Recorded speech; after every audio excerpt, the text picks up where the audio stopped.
अब हम धीरे धीरे करके सारे पत्तों को भी डाल लेंगे सीधा कढ़ाई में।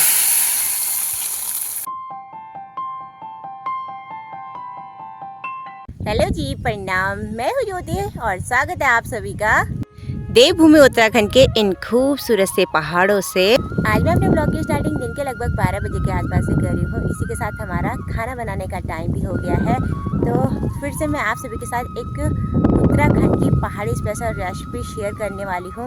आजकल जैसे ठंड के दिन आ गए हैं, तो ठंड के दिनों में हमारे पहाड़ों में ना किचन गार्डन में खूब सारी हरे पत्तेदार सब्जियां उगी रहती है। तो उन्हीं हरे पत्तेदार सब्जियों में से आज हम बनाने वाले हैं पहाड़ी गोल मूली का तरी वाला साग। तो ये साग ना हमारे उत्तराखंड में ठेचनी और ठिचोणी के नाम से फेमस है। और ठिचोणी ना दो तरह के साग से बनाई जाती है, एक तो पहाड़ी आलू की और दूसरी मूली की। तो चलिए जी, मूली की ठिचोणी बनाएंगे, वो भी मिलकर। तो ये रेसिपी बहुत ही इंटरेस्टिंग, आसान और स्वाद तो अल्टीमेट होता है भाई। तो चलिए अब ब्लॉग की स्टार्टिंग करने मैं छत पे आ रखी थी और यहाँ से ना चारों ओर के नज़ारे इन पहाड़ों के बड़े गजब के दिखाई देते हैं। और हमारे घर के आसपास और सामने दीवा की पहाड़ियों के नज़ारे देखिए, आज धुंधले धुंधले दिखाई दे रहे हैं। सामने वाली दीवा की उस पहाड़ी में ना आज आग लगी हुई है। पता नहीं किसने तो आजकल के टाइम पे वहाँ आग लगा दी होगी। और आग लगने की वजह से देखिए सुबह से ना चारों ओर धुआं ही धुआं फैलते जा रहा है, और जिसकी वजह से ना नज़ारे बिल्कुल भी क्लियर नहीं दिखाई दे रहे हैं।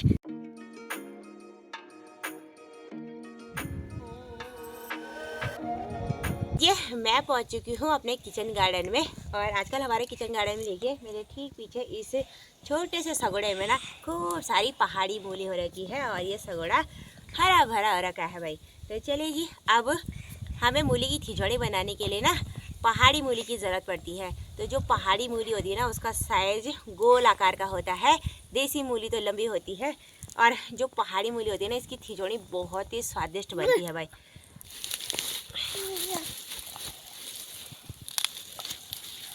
तो ये देखिए जी, ये है पहाड़ी मूली। मैंने आपको बताया था ना, ये साइज़ में गोल आकार की होती है। और ये मूली ना थोड़ी तीखी सी होती है, और खिचड़ी बनाने के लिए ना हम लोग तीखी ही मूली का इस्तेमाल करते हैं। तो आज का साग मैं 2 लोग के लिए बनाने वाली हूँ, तो इतनी मूली काफ़ी है भाई।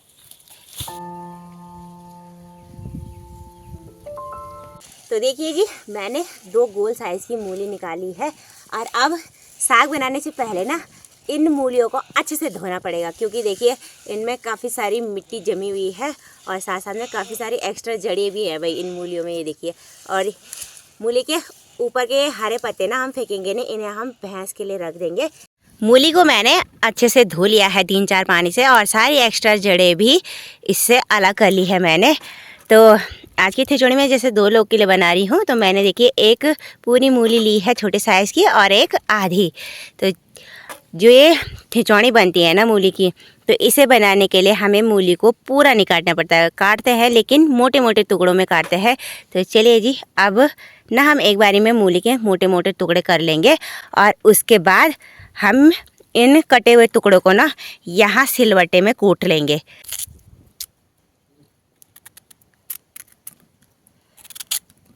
मूली को मैंने चाकू से देखिए कुछ ऐसे मोटे मोटे टुकड़ों में काट लिया है।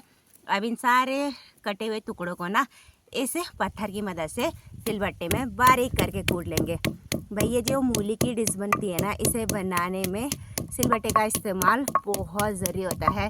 आजकल लोग ना जो हेमानदस्ता होता है उसमें भी मूली की कुटाई करते हैं, लेकिन जो सिलबट्टे में कूटे हुए मूली पे टेस्ट आता है ना खिचड़ी बनाने के बाद, वो भाई किसी में भी नहीं आता।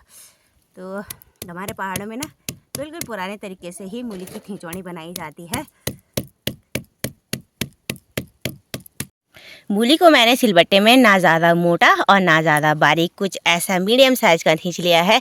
अब साग को ना हम थाली में निकाल लेंगे।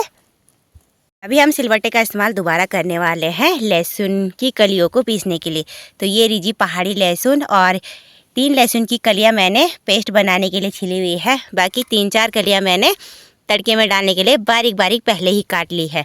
तो चलिए जी, अब लहसुन को भी पीस लेंगे एक बारी में। लहसुन को भी मैंने बारीक करके पीस लिया है। अब इसे भी हम यहाँ थाली में निकाल लेंगे।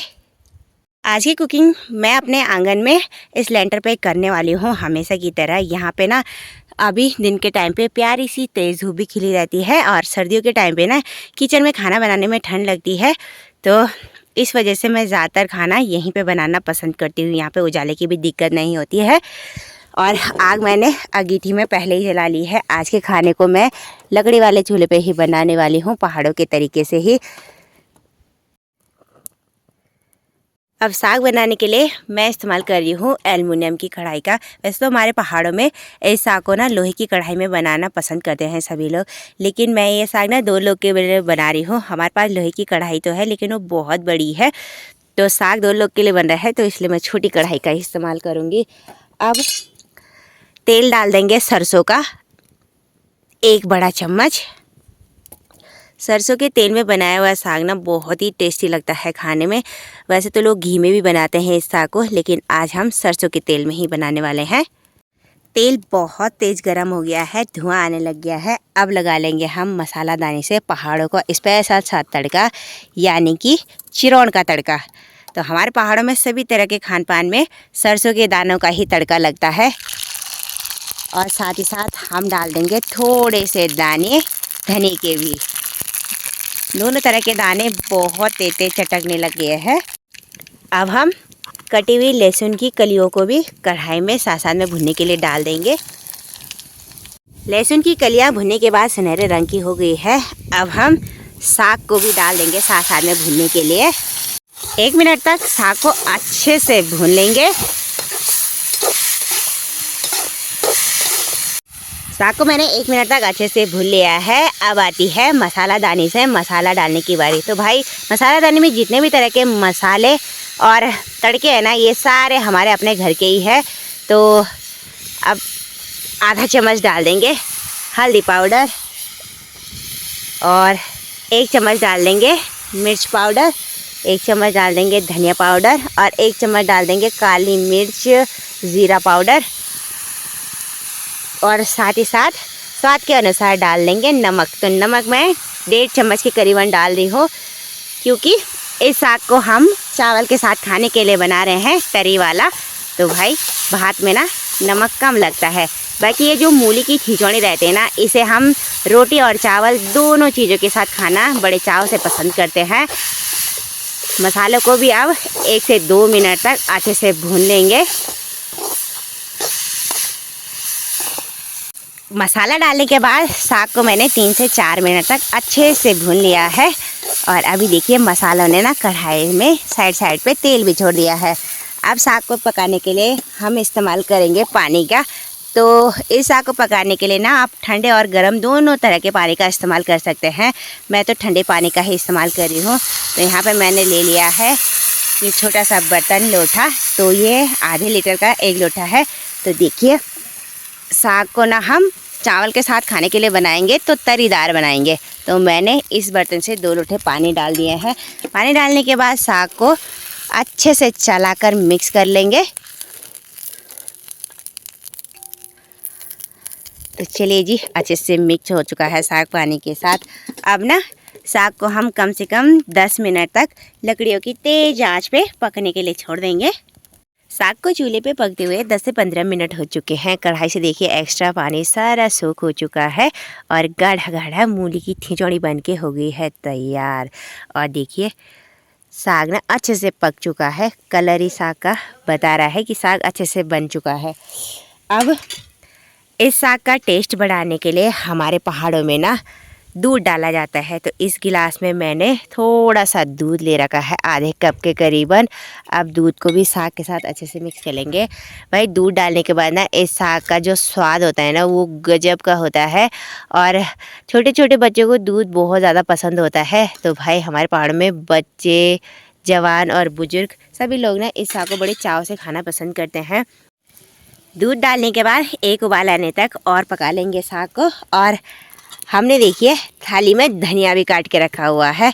अब ऊपर से अपने श्रद्धा के अनुसार धनिया डाल लेंगे। बाकी दोस्तों, ये जो मूली का साग होता है ये एंटीऑक्सीडेंट से भरपूर होता है।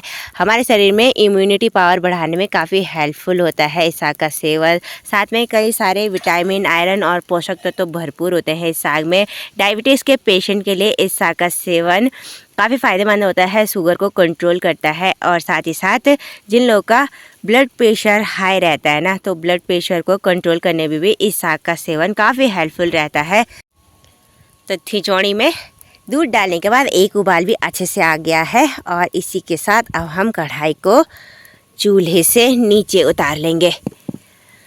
अब रख देंगे हम चूल्हे पे तवा और अब लगाने वाले हैं हम मूली की खिचौड़ी में एक स्पेशल सा तड़का ऊपर से। तो तवे में हम डाल देंगे थोड़ा सा सरसों का तेल। तवे पे तेल बहुत तेज़ गर्म हो गया है। इस थाली में हमने ले रखी है 4-5 पहाड़ी छोटी छोटी साइज़ की मिर्च। तो अब हम मिर्च और साथ में हरे कटे हुए लहसुन के पत्तों का तड़का लगाने वाले हैं।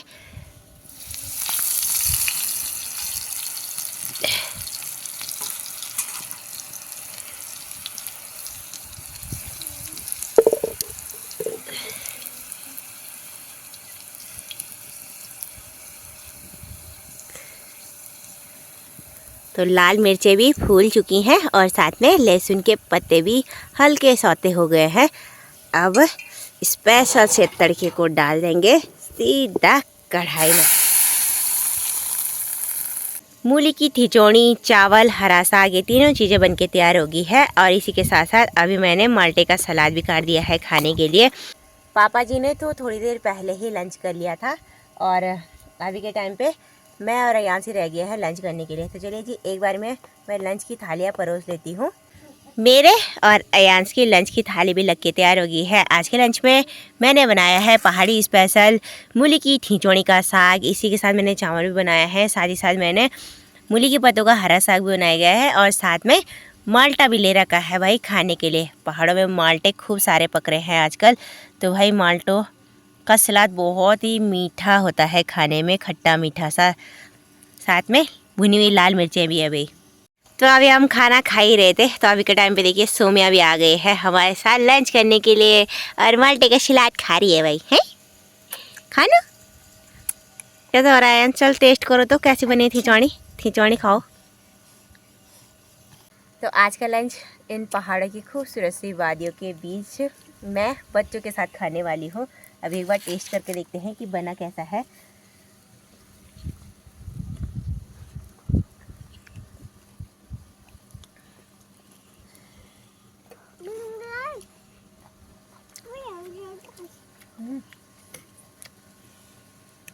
भाई बहुत ही टेस्टी चटपटी बनाई है मैंने खिचौड़ी। खाने में बड़ी गजब की लग रही है। और सोमू ना पता नहीं अपनी लैंग्वेज में क्या बोल रही है। क्या बोल रहा है बच्चा? अच्छा अच्छी हो रही है। हाँ। और सोमू को कैसा हो रहा है? कैसा हो रहा है सोमू? अच्छा हो रहा है। अच्छा, सोमू ने भी बोल दिया भाई अच्छा हो रहा है। ओह अच्छा हो रहा है। तो भाई बच्चों के साथ मिलकर टेस्टी मूली की खिचौड़ी और भात खाने का आनंद भी ले लिया है। और भात खाने के बाद ना ऐसा बन कर आया है कि बस यहाँ लेंटर पे मस्त से धूप में सो जाएं। लेकिन अभी सोने का टाइम नहीं है। मुझे ना खाने के जूठे बर्तन भी धोने हैं। उसके बाद मुझे गांव में भी जाना है चाची लोगों की बाल्टी देने के लिए। कल मैं उनके घर से छाछ लेके आई थी, तो भाई उनका बर्तन देना भी ज़रूरी है ना।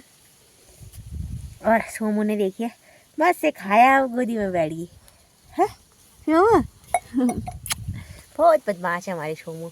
तो चलिए दोस्तों, आज की वीडियो को यहीं पर एंड करते हैं। आई होप कि आपको वीडियो पसंद आई होगी। अगर थोड़ी सी पसंद आई तो लाइक शेयर कमेंट्स कीजिएगा। चैनल और इस वीडियो पे नए हैं तो चैनल को जरूर सपोर्ट एंड सब्सक्राइब करें। मिलते हैं किसी नेक्स्ट ऐसी वीडियो के साथ। तब तक के लिए बाय बाय। जय देवभूमि उत्तराखंड, जय हिंद, जय भारत।